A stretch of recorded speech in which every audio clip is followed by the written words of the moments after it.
Well, thank you guys for having me. It's really, really great to be here and to see so many athletes here. And I thought what I would do is just share a little bit about myself and my journey through sport, and a little bit about sort of what I've been through, what I'm doing now, and then just ending with how I've been kind of handling the pandemic and what that's looked like. But for those of you who don't know, I was a competitive swimmer, so I was born and raised in Winnipeg. And I had the privilege of winning Canada's first medal of the 2016 Olympic Games in Rio. So that was a bronze in the 4x100 freestyle relay. And it was a really, really cool moment. I mean, there was a lot of sacrifice that went into that, a lot of time, a lot of energy, a lot of blood, sweat, and tears, for lack of better words. But what I like to do when I come on and I chat with athletes, I like to sort of highlight a bit of the struggle that went into that, because I think sometimes as athletes, whoever we look up to, or whoever our role models or our mentors are, a lot of the times we sort of see that end result, right? We see them on the podium, or we see all the accolades and all the glories, and can kind of give us a little bit of a false sense of what it takes to get there. And so for me, my swimming journey started at the age of 4. And I remember ever since being like a wee little girl, although I guess I was still pretty tall even at 4 years old. It was, you and Michelle have opposite height stories, so this is good. Yeah, 6'4" currently, so the height definitely helped with swimming. Would have helped with volleyball too, just say it. It would have, but the coordination would have been a big hindrance, let me tell you. But it was always sort of my goal and my dream to represent Canada on the top stage and at the Olympic level. And as I grew up, that first chance came when I was 17 years old, and that was trying to qualify for the 2012 Olympics in London. And so that year the trials were held in Montreal. I was seeded first in the country in my event, which was the 50-meter freestyle. And I was kind of the favorite to win that event, to make the team. I felt a lot of pressure from myself to get on that team, from my coach, from my teammates, from my parents, and even sort of from the city and the province as a whole. I don't know if you guys have experienced that, but you know, as Winnipeg and as Manitoban athletes, there doesn't tend to be a lot of, you know, high performance and Olympic level, national level athletes. And so I found that there was a lot of pressure on myself to be another Manitoban Olympian that summer, and to be to represent sort of the province. And so I remember, you know, flying down, and my mom and my dad and my grandma flew down to watch their baby girl try to get on the team. And I qualified for finals in second. So I was standing behind the blocks that night. I was in lane 5, about to race to try to make, you know, that dream a reality. And I mean, I remember being just absolutely terrified. I was shaking, I was sweating, I was so afraid to fail in that moment. And so I dove in and I swam my absolute heart out, and I touched the wall. And when I looked up at the board, that's when I realized that I had missed making the team by 1/100th of a second. So 0.01 seconds, smallest amount of time possible in swimming. And I was absolutely heartbroken. I remember seeing the disappointment in my coach's eyes after the race, and that was like, you know, a fresh dagger. And then it was the first time I've ever seen my dad cry. And so that was really hard to kind of process that. And it was, I mean, it's heartbreaking. I feel like that's kind of just inherent in sport, is we put everything on the line and it makes us so vulnerable.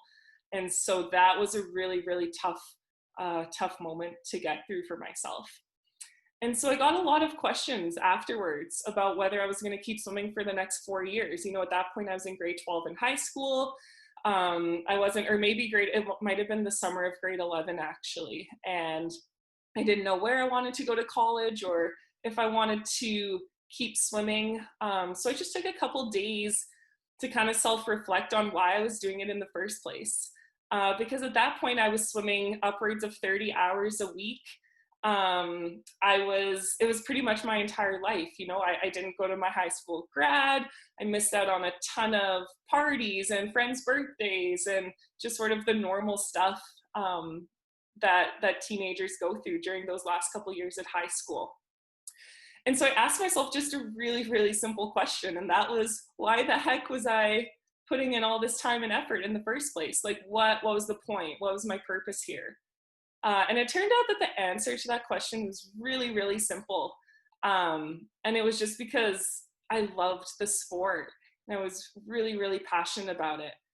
And I think that kind of got lost along the way, but especially at those 2012 Olympic trials, it wasn't fun for me. And that was a whole driving reason why I was swimming in the first place. And so what I did was I decided to go and swim for another 4 years, but with a little bit of a different mindset, with this mindset of swimming because I liked it and I had fun, and knowing that whether I made the Olympics or not, I didn't want that to define who I was as an athlete or as a human. What I wanted to define me was my work ethic and how I treated other people and my attitude that I brought to the pool every single day. And so that mindset shifted, and as a result, I feel like I just grew a ton as a person. I went down to the University of Georgia, swam for 4 years. That was an amazing experience. And then swam in Toronto for a year for the 2016 Olympics. And come those 2016 trials, I feel like I was a completely different person. I mean, we can change so much in a year, never mind in 4 years. And really, a lot of it, I learned a lot about myself because of those 2012 Olympic trials and because of just failing so spectacularly. So ever since those trials, what I did was, when they called my name right before a race, they sort of announce each swimmer, I smiled. And sometimes it was a forced smile, and sometimes it was sort of going against all the nerves that I felt and all the anxiety that I was feeling. But that smile was my little reminder to myself about the whole reason why I swam in the first place. And so come those 2016 Olympic trials, trying to make the team again 4 years later, even more of a favorite this time around, maybe even more pressure and totally more nervous than 2012. But I smiled when they called my name, because for me, that was the reminder about why I was swimming in the first place. Another thing that I did differently a little bit between 2012 and 2016 was that I told myself it was okay to be nervous. And again, it's a super simple concept, but I was the type of athlete who, up until 2012, and especially at 2012, I was nervous about how nervous I was. So I was nervous before the race, and then I would be like, oh my God, I'm so nervous. I can't compete well if I'm this anxious. Like, there's no way. And I just got myself into this spiral of anxiety and nerves and totally working myself up. And I get a lot of questions about, you know, do you still get nervous before you swim? And I swam for 22 years. I retired when I was 22 years old. And I got nervous before every single race. So for me, the nerves was just a part of who I was as an athlete and who that person was before I raced. And I really kind of just had to accept that and embrace it. Rather than trying to fight it or label it as a good or a bad thing, kind of just letting it be. And that was huge because, as I said, in 2016, the most nervous I have ever been in my entire life trying to get on that team. And it was really just trying to allow myself to embrace it and knowing that that was okay. And that was kind of just how my body reacted to the stress and to the pressure, and that I could still have a really good performance because of that. And then another difference that I like to talk about between 2012 and 2016 is just the type of goals that I set. So in 2012, my goal was to get on the Olympic team for the 50-meter freestyle. And for 2016, my goal was to take 50 strokes and to breathe at the 35-meter mark and to take 3 kicks off the wall and to have a high elbow. So it was just a matter of changing my goals into making it feel like I had more control. And for me, that was really huge because at the end of the day, I couldn't control what the time on the board was, and I couldn't control whether I was going to make the team or not. But what I could control was, all of those little process goals in the race and along the way. And that's something that I've tried to carry into my life outside of an athlete as well, is just, setting those little goals that you can tackle and you can control, and that make you feel like accomplished, and make you feel like you're working towards what you want to be working towards. And so for me, I sometimes get asked when I give a speech or a little talk like this, like, would you have changed 2012 and what happened to you? And that's such a tough question, because I think at the end of the day, of course, I would have wanted to go to the 2012 Olympics. But having said that, the amount that I learned from failing so spectacularly, and the amount that I grew, not only as an athlete, but as a human, I really think laid the foundation and set up my future successes. Medaling in Rio, medaling at World Championships, medaling at Pan-Pacific Championships, setting Canadian records. I don't know if that would have been possible without, all of that learning that had happened in 2012. And ever since that day, I tell young athletes that I never wanted to have the perfect race, because for me, that used to be the goal, I think, was sort of achieving that perfection. But what I realized is that if I had the perfect race, then there'd be nothing left. There'd be no improvement left. There'd be nothing left to achieve. There'd be no growth left. And I also just think perfectionism is impossible at the end of the day. So for me, it was always about seeking out my weaknesses, failing over and over and over again, and making those weaknesses into a strength. And it's tough as an athlete, like I said, because we put our heart and soul into our sport, right? And that makes us vulnerable. And I guess one of the things that I learned is that there's a bit of a beauty in that. And, it takes a really courageous person to put everything on the line, and to fail and to come back and do that all over again. And so for me, everything that I've learned in sport, I feel like it's helped me outside of sport. I feel like it helps me during the pandemic. Scott, I really sort of resonated with what you were saying, with just in sort of taking a pause and appreciating the little moments and the little things. I think my personality, and I think actually what sort of set me up well as an athlete, was this go, go, go mentality. And it served me well, but also sometimes it's exhausting and it takes a toll on my mental health. And so for me, this time has really been about pausing as well, and just reflecting and thinking about sort of that purpose and what do I want to get out of it, what my goals are. And sometimes that's just as simple as, hanging out with family or catching up with college friends who I haven't spoken to in a couple of years. And so as tough as this time is, I do think it is that sort of forced break that in a society preaches go, go, go, and, harder, better, faster, stronger. And that's good sometimes, but I think it's really important to take that time as well and take a break. My background in psychology has really kind of let me know that it's okay to kind of feel sad sometimes, and to feel down or to feel anxious. I think as an athlete, sometimes I wasn't okay with expressing that. And I think we also live in a society that preaches, look at the silver lining, or look at the bright side, right? Find the positive, stay positive. And that's something that I really embodied for a while, right? Was always trying to be positive and be that person who was smiling and who was looking on the bright side. But it made me feel bad about myself when I wasn't able to be positive.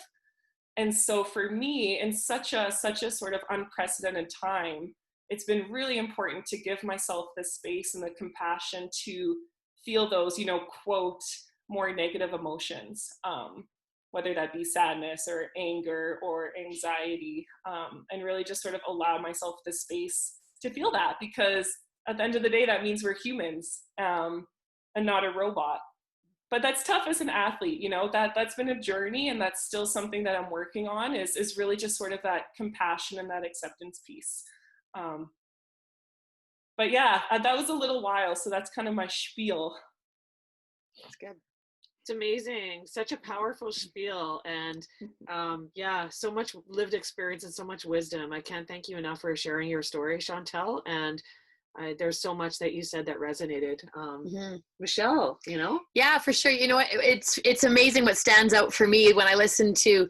It's interesting when you've been an athlete and you've shared your story a lot, and then you're at an event, right, or here at this event, and I'm so excited, Chantal, to hear your story. I've heard a bit of it and that kind of thing, but I was just so thrilled to actually meet Chantal at the 2017 Canada Games. Like, I was such a fan. My family, we just watched you, and it's funny. You know, people say, "Yeah, but you're an Olympian." It's like, well, you're like, whatever. Like, it still doesn't take away the wonder of that. So anyway, Chantal, I just wanted to say that we're big fans of yours. Thank you. I appreciate that. Right back at you guys both. Oh, we cheered our heads off at that 2016 thing. Anyway, but what struck me when Chantal was speaking is the lessons you learned at 17 years old is amazing. I played in the Olympics in '96. And I was 26. Don't do the math. It's really depressing. This is a big year for me birthday wise. So I'm giving it away. But what amazes me though is what I love, and maybe this will resonate with many of you, is we're all trying to, as excellent people, and whether that's whether we're the athletes or whether we're the coaches or whether we are the ones supporting, whether we're Adrian who helps athletes get their heads straight, whatever role we have, we're trying to be excellent in what we're doing. But the path to that excellence is incredibly different. Chantal's path and mine are so different. Like you even said, you knew from so young that you wanted to go to the Olympics and represent Canada. When I was 17, I was getting cut from my third provincial team, and I had no clue. I was not built to go to the Olympics in a sport that I was, right? And in some ways I was super blessed that way, because I didn't feel Chantal's pressure. I didn't, at that point, I wasn't supposed to make it. Everyone told me in the volleyball world that I would never be a volleyball player. I'm 5'6", by the way. So that puts me almost a foot short. You know, even of you, Chantal, right? Like, so for me, I just, that really struck me to just today, how different our paths were. And we both ended up with an Olympic jacket and being able to represent Canada. And it was so amazing. And at some point I did expect to go. When I finally made the national team, was on the national team for a couple of years, then I did. But, you know, if I take you back to the beginning of my story, and sort of in Cole's notes form, was, I guess, in junior high. Like, I grew up in Steinbach, so small town, and was always small. And I played volleyball because I loved it. My sister played, and I wanted to go to McDonald's with my junior high volleyball team. Like, I don't know. Olympians were famous and on TV, and they weren't me. And they certainly weren't from Steinbach. Like, they just weren't, like, it wasn't really, it didn't even enter my thought process, actually, at all. And I just played for fun, and then enter the high school volleyball coach in Steinbach, who just had come the year before I got to grade 10.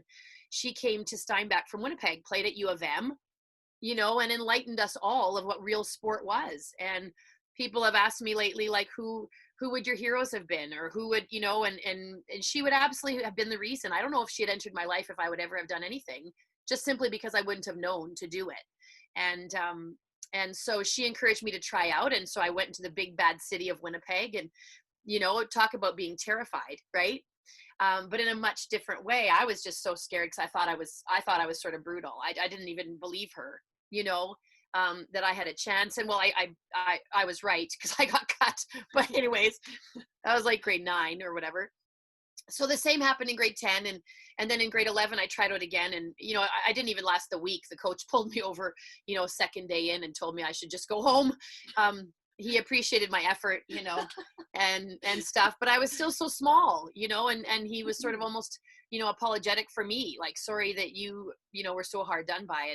And the kicker, really, that third time getting cut, and why I really at that point had decided to quit volleyball, was because I had played club volleyball in the one team that would take me, which was Verdun. And my parents actually drove me 4 hours one way to play on that silly team.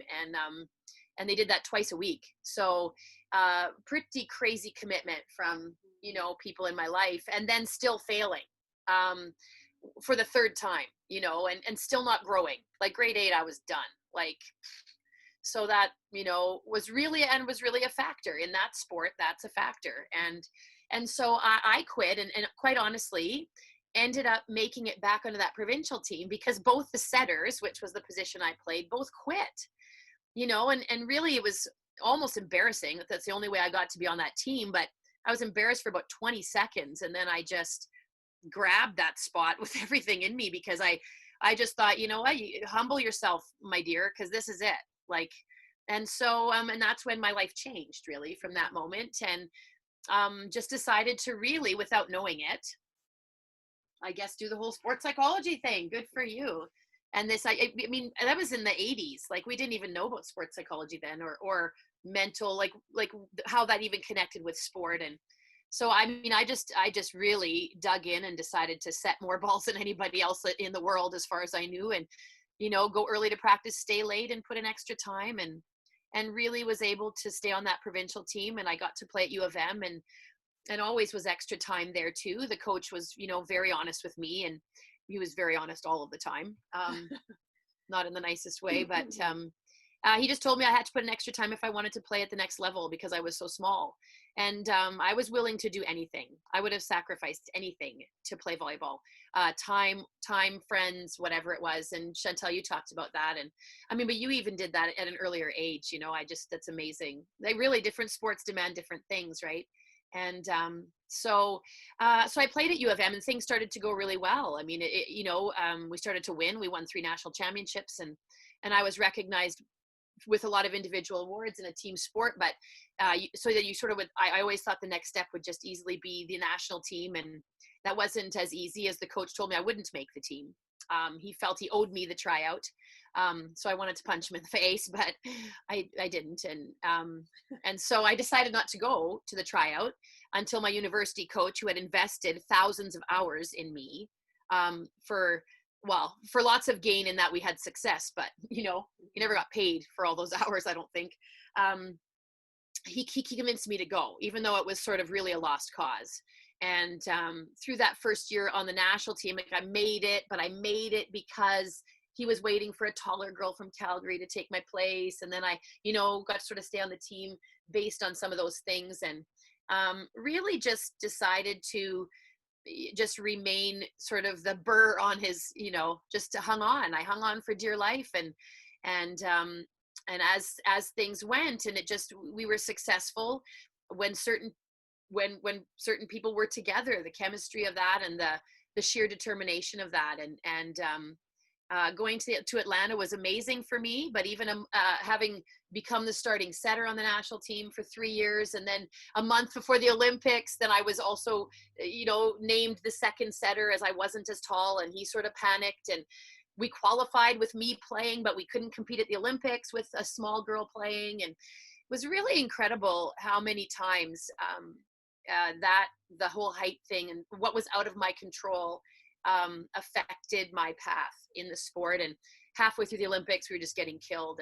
And so he sort of looked at me like in despair. The coach sort of said, well, do you want to play? Like, we're playing Russia. We're down 8-1 in a best of 5, game 3, we were just getting shellacked. And so I went in, and, it was the moment, my first Olympic moment playing was going in to play against Russia. And I got subbed in. So I was like totally shocked because I didn't know that was going to happen. Up against, at the net, I was standing right beside the Russian middle, and she was 6'9". And like, she kind of looked at me and just went like, she kind of like spit on the top of my head, because she thought, why would I play against this?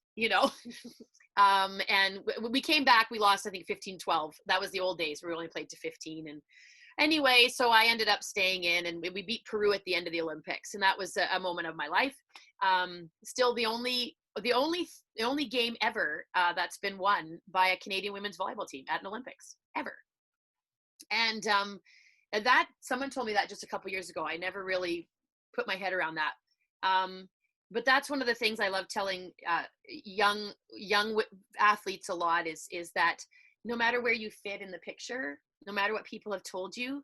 That's sort of historical, that if you think of all the, the setters that have played in Canada, big and tall and whatever, I guess I've done something that none of them have done. And why I did that is what I like to share, and how that happened. It wasn't magic, and it was just a whole lot of sweat and tears and, well, literally blood when you dive on the floor, I guess, enough times. But so that for me is my story. That's where it's like Cole's notes, and left some of the struggles out of playing for some really tough coaches, and getting to know Cal Botterill along the way. When I first met him, he had talked about sports psychology, and I said, yeah, I don't do that. I don't do that. I just set 10,000 balls a day. I don't do that. It's garbage. Like, why would I, if I train harder than everybody else? And he goes, so, what do you do before a match? And I described to him how I visualized. And then, how do you deal with, the coaches, yelling at you? And I described to him, compartmentalizing and, defense mechanisms and, and all of that. And we became really fast friends, and he really helped me survive the national team and thrive in my situation. So some of those things I learned along the way. And the only other thing I really want to share with you guys is when we talk about COVID and this whole thing, I'm a mom of two 17-year-old boys. Yeah, they're twins. I didn't have them that close. And they both play volleyball. They're 6'3.5" and 6'5". Thank you, Lord. I married someone really tall. So you also have to be smart in life. So, but they are graduating this year. So my COVID experience, and excuse me if I get emotional, has been having to re-find positivity almost every other day and re-dig into the strength that got me through the story I just told. And I literally dig back to those times when I was told that I would never accomplish what I was going to do, or that I would never be strong enough to do it. And I dig right back to when I was 17 and 18, and how many people told me never, and don't even bother, and thanks for trying, but, and they've been told their grad farewell was canceled. So we had a special dinner, and I made them dress up, and they thought I was dumb, and I wore my dress that I bought for grad. And we had an unbelievable night. Precious time with my kids has been great. But my boys remind me once in a while, and they say, Mom, don't tell us that it's just as good. And I won't. And that rings true, Chantal, when you said it's okay to say, you know what, it's not as good. It's not as good, but it's pretty damn cool that we did that as a family. And so now we were told grad would be canceled, but they have a drive-in grad. We're going to freaking dress up their car like no one else. And I have a little convertible Fiat, and those monsters are going to sit in it, and it's going to be hilarious. And so we're doing that. They're both destined for post-secondary ball. My son Paxton has a scholarship at University of Winnipeg. And my other son, who's a late bloomer, he just grew 5 inches just before grade 12. He's going to play at college in BC. Well, are they? Yesterday, U Sport just canceled September. I've already climbed back out of that hole a little bit. Chantal, what struck me is when you said you saw your dad cry for the first time when you didn't qualify.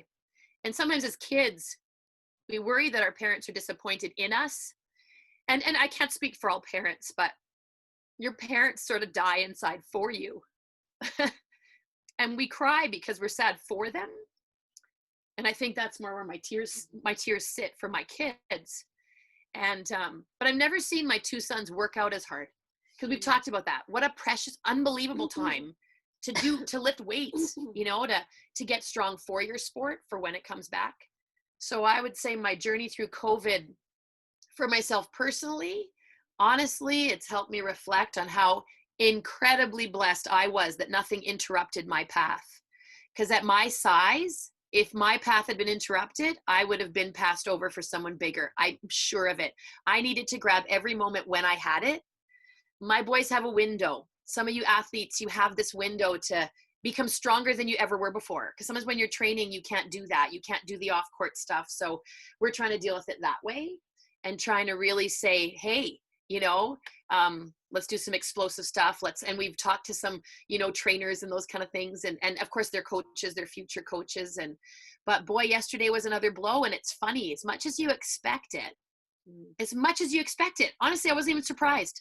I wasn't surprised that we weren't going to be playing in fall, but I never heard the words for sure until yesterday. And I was like, really, and so, yeah. Brian, there's there's an article with Brian Doby that said the exact same thing. And he said he was absolutely devastated, even though he anticipated it was coming. I know. It's interesting. Now I'm thinking about the parents involved with kids and I reach out in that way. Yeah. I know Michelle and Chantal really well. So you talked about the parent piece, and the one last piece I'd love for you to add, and then we're going to open up to conversation, especially with the 4-hour drives and the commitment of your parents.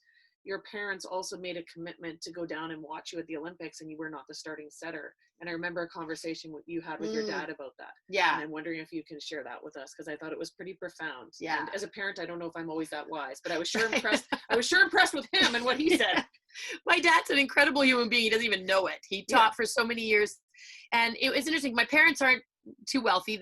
My dad was a teacher, and my mom was a teacher, but then stayed home with all of her 4 kids, and then was just a part-time librarian. So it just gives you a little background. But when we were heading down to the Olympics, of course, they were there with like bells on when we qualified, because I was starting. When we qualified in March, it was so easy to cheer for us, for them, because I was this, I was the setter. And then as quickly as July, right? So I went down, and in our first match, that was the first time I wouldn't be playing. And I was sitting next to my coach and taking notes, and didn't play a minute of that whole match. And my dad had his video camera and his camera, and they came down, and at the end of the match, you were allowed to go to the side. They couldn't come onto the court, but we were allowed to go to the side and chat with them. And my dad came running down. I will not say this without crying, but I'll try to get through it. But my dad came down to the side, and he was almost yelling, running down the bleachers, saying, "You were awesome. You were so awesome." And I looked at him, and not a drop of sweat. And I said, "But Dad, I didn't do anything." And he said, "For 15 years, I watched you give up your whole life. And every play that was made on the court by your teammates was because of you. And everything you did to train against them and to make them better." And he said, "I know that other setter was better because she had to be better to stay ahead of you." And he just said, "You were awesome." That's it. Like, he didn't say because of this, or he didn't say, "Oh, you're a stupid coach, should have had you on," or "You deserved to be on there. You're still the best because you should have been playing." There's no should haves, no would haves, no could haves. Flat out, my dad believed that I was awesome because of who I was and because of where I sat. Because I sat on the bench, I was awesome. And he changed my life for the next however many days the Olympics was for us, for the next 10, 14 days. He made me feel like $1 million, and I wouldn't have had to play for a minute, and my dad would have reminded me how amazing I was. And that's all he said. And that was, thanks for asking. I love telling that story because it's all about an amazing man who never really played sport, but just could see nothing past of what he knew I had done. And he just had to remind me of that. So that was a pretty cool lesson to learn. Yeah. Absolutely. Yeah, no, it's beautiful, and it's interesting. He never played sport, but obviously he saw the value it brought to his daughter's lives. Yeah. And I just thought that was a really powerful story. And I remember even we had that conversation at Falcon Lake once from the context of having kids that we're raising. And you said at times you were pulling your dad to throw your coach under the bus, and he never did. Never did. And now when you look back, you're thankful that he didn't, because that didn't become part of the conversation. So I thought that was a really powerful moment at the Olympic Games. And you're right, you enjoyed the experience of being at the Olympics, even though it was a different role than you were anticipating playing. Yeah, for sure. Like when we learned as a team about a month before we left that he had made that decision that I wouldn't be playing. For about 2 hours, I went on the wall in my apartment. But I had a moment, actually, seriously, in my apartment, in the bathroom. I was just pacing. I was so livid. I was ready to just throw it all in. And I saw myself in the mirror, and it was really not what I wanted to see. And I thought, wow, like, you get to go to the Olympics and you're so mad. Why are you so mad? You still get to go. You know how many young girls would kill to go to the Olympics just to go? And I decided to become the best bench player in the world, because I knew that's the only role I was given, and I knew he wasn't sort of going to change his mind. And that also changed my perspective, you know, and I, yeah. And that comes from the village that we're surrounded by. So I'm eternally blessed by that, for sure. Not everyone has that. And I think that's where support teams around our young athletes. And as a coach, I really try to, you know, converse with my bench players. And, you know, I mean, I know now as a coach, you have to put kids on the bench. Like, it's not that you don't like them, but you just can't put 15 girls on a volleyball court, or, you know, like, you just can't. You can't put everyone on a relay team. You can't, you know, it just is what it is. And the relay team's a great example of that. I know of a different swimmer who her parents were down there watching her, and she wasn't chosen to swim on the relay at night. And so that is right. Yeah, that's a whole other thing. Yeah. So Chantal, I'm going to invite you to unmute yourself. And I think that everyone who doesn't know Michelle and Chantal as well is really getting a feel for why you're some of my favorite humans, because you're pretty incredible people. And what a beautiful story. What I love about these conversations on Terrific Tuesdays is that we never really know where they're headed or where they're going. And once again, I'm just left with this warm heart that is so like appreciative for these amazing people in our lives and in our community. And you've totally impacted myself and like everyone on this call. So thank you. But I do want to open it up, and I want to invite people to ask questions or interact, anything that resonates for you, or any questions you have, or I just want to open it up and invite people to have conversation with Chantal and Michelle. And if no one says anything, I probably will make some people. No, just kidding.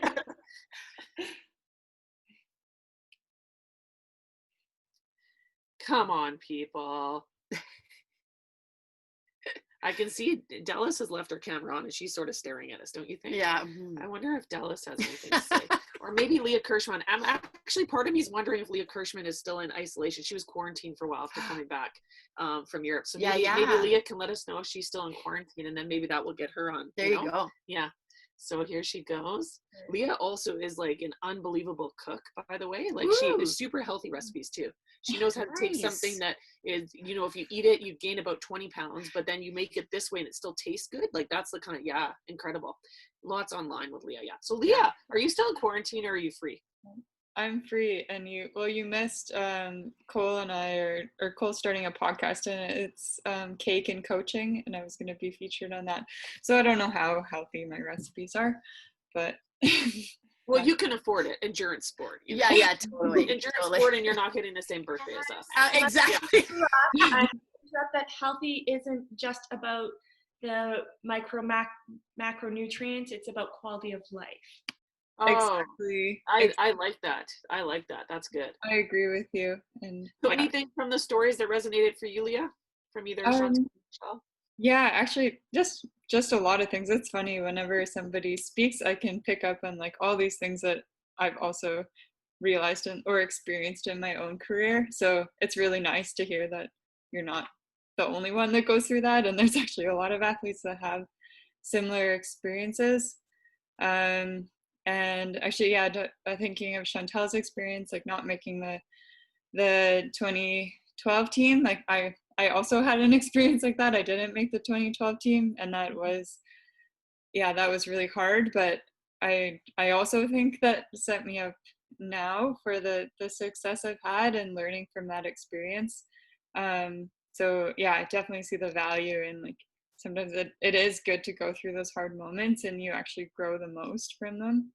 Mm-hmm. So yeah, I really, really enjoyed hearing your story. And I don't know, there's just, I can't think of other examples specifically, but yeah. Awesome. I agree, but it's so true, right? And even I think when Chantal started, she was saying that, you know, I like to start from, you know, talking about how difficult it is to get there, right? And my big thing is the Velveteen Rabbit story, right? And, you know, the fact that becoming is hard and people who break easily never get there. And I just want everyone to know that I was reading Susan David's book on emotional agility, and she ends with the poem from the Velveteen Rabbit. So I almost feel legitimized as a human being. Almost legitimized as a human being. She's very popular and she liked the same poem as me. So, okay. Do you know what I loved about what really struck me about Chantal's story is how that people around us see the big picture, right? They see even for me, I saw Chantal swim. That's what I saw you do. I saw you swim in the race. But I didn't see you in 2012. I didn't know your story. I didn't know you.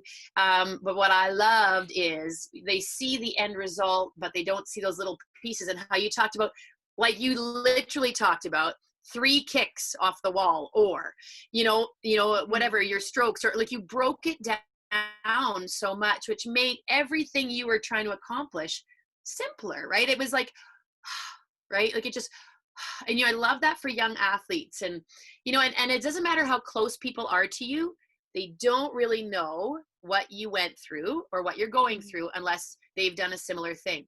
And my one son is a setter, the late bloomer, wasn't really, and I think he's landed in a good spot. I don't think he's not listening to this. I don't think he's good enough for you sport right now. Actually, I've told him that. Okay. So anyway, I'm brutally honest. Good mom. Woo! I know moms are just supposed to cheer them on, but poor kid. Anyway, but he always said, I want to do what you did, Mom. And I've always said, you don't have to do what I did. You don't understand what you're saying. You've heard the end of my story too many times. I said, I think you've heard me speak, but you've heard the end of my story. And you don't understand all the little stuff along the way till you live it. And you have to be careful what you wish for. And I think, like Chantal, you talking about that made me think of that. Like, does anyone wish to have to think about 3 kicks and how hard that is, and burning muscles and 5 a.m. and all those? They don't wish for that, but that's exactly what you got. That's what you did. That's what it was. The moment you qualified and won wasn't really almost what you wished for. You actually ended up wishing for all the rest of it. I think that was so cool.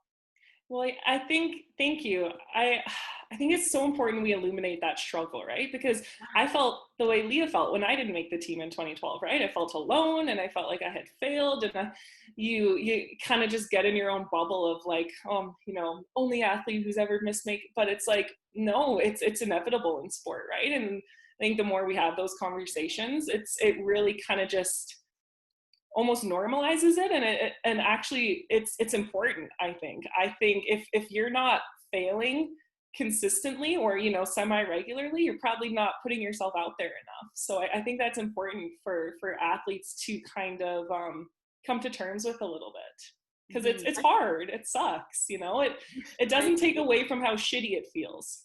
Yeah. I'm just noticing, I think Tim McIsaac has unmuted himself. I think so too. We have one of the top 16 Manitobans of all time here. He recently was eliminated, maybe even top 8. He was just our top 4, but he just got eliminated. Good darnell, Clara Hughes took him down. Dang it. I know, I was voting Tim, but okay. But Tim's unmuted. I don't know if that's random or if you haven't. I didn't know if you'd be able to pick sides in that one, Adrian, because I didn't know how closely you might have worked with her. I do quite like Clara as well, but Yeah, well, gee, thanks for picking me. Yeah, we were Wednesday night at 5:00. We were still ahead, and I thought, wow, is this going to happen again? But it was not to be. And she's leading. She's leading now again. So, but that's not what I got needed to talk about. I just wanted to share something that kind of, when Michelle was talking, that made me think of this. And maybe I should have shared this when it was my day to do my day. But my mom is in her 80s now, and she still tells the story of the first time she took me to the pediatrician, her newborn blind son.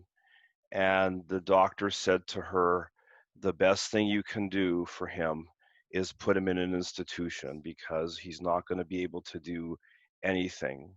And, my mom was young. She was married when she was 19. She had me, at like 21, 22, somewhere there. I was the firstborn. I'm first generation. My parents didn't go to university. But she went home and she cried, and she had a really good relationship with my dad's mom, and she was telling her, I guess, this was just awful, and what was she going to do? This is not what she wanted to hear, and whatever. And my grandma said to her, well, take him to my doctor. And her doctor, who then became our doctor, said, just take him home like any other kid. Other than the fact that he can't see, he's like every other kid.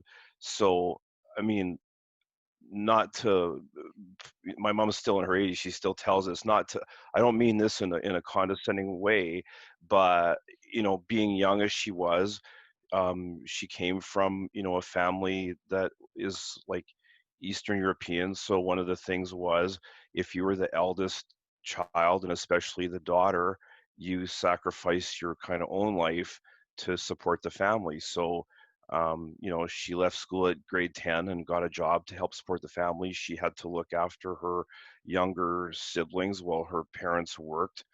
Um, it could have been really easy for, and back then I think people there was more of an aura around authority. There wasn't, Dr. Google and the internet and stuff. People didn't question things maybe like the way they do now. And she could have quite easily said, well, this is the lot in life I've been given, this is the hand I've been dealt, and gone and put me like, who knows where. I mean, as it was, they had to send me away to school then because they didn't have integration the way they do now.